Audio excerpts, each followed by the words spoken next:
Okay, so I am going to show in this video how I keep notes in my garden journal. So this is just a bullet journal that I have. I know a lot of people have very pretty bullet journals. I don't. Mine's very practical. It's just that I'm very forgetful, and so if I don't write stuff down, it tends to go away very quickly. So I use this just to pull things out of my brain and get them on paper so I can refer back to them later. So the garden journal fits right in with that.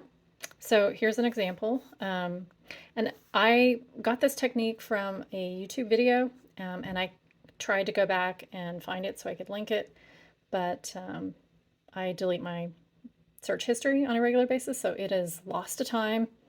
But suffice it to say that this is not something that I came up with on my own. Like most things in gardening and in other parts of life, this is passed on knowledge from others.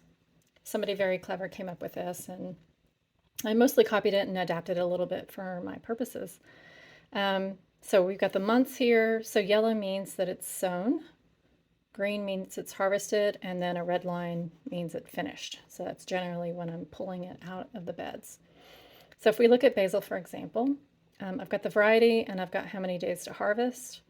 I seeded it March 11th, so that's when I put it in. And then my note says, it was very slow to grow, and I finally bought a transplant on the 6th of May. And I put that directly into the bed. And I also tried to direct seed again, looks like in all 4 beds, on the 22nd of May.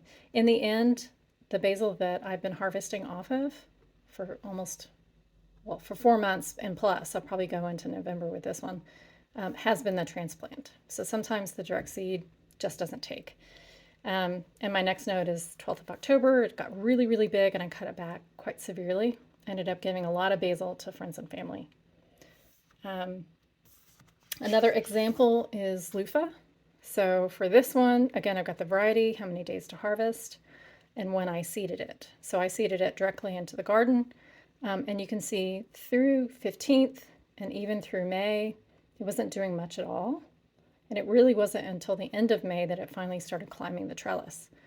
So the way that that helps me is that next year I know I don't have to seed it in March. I can wait and maybe use that trellis for something else because it just kind of hung out there and didn't do much until summer hit.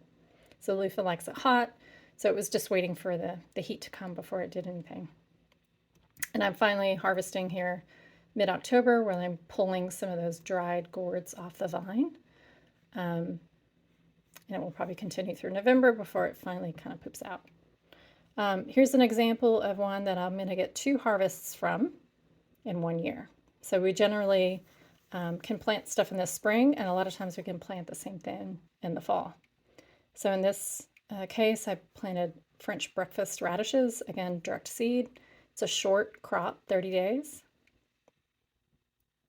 And then I ended up pulling it mid-June because when it gets hot, it gets really spicy and it just doesn't look good. So I yanked it then, and then I just restarted it here in October.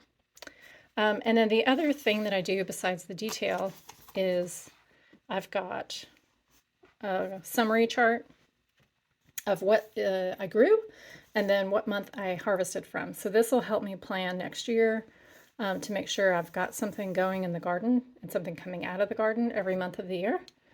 And then I've got a note to myself, I'm going to change this up a little bit. So I generally will change something every year, both in the garden and with my log. In this case, I'll alphabetize it and then maybe put the page that goes back to the other detail. So this is generally what I do. This is really helpful because my memory is not great and I need to write everything down. So this has been helpful for me, and hopefully it's helpful for you too.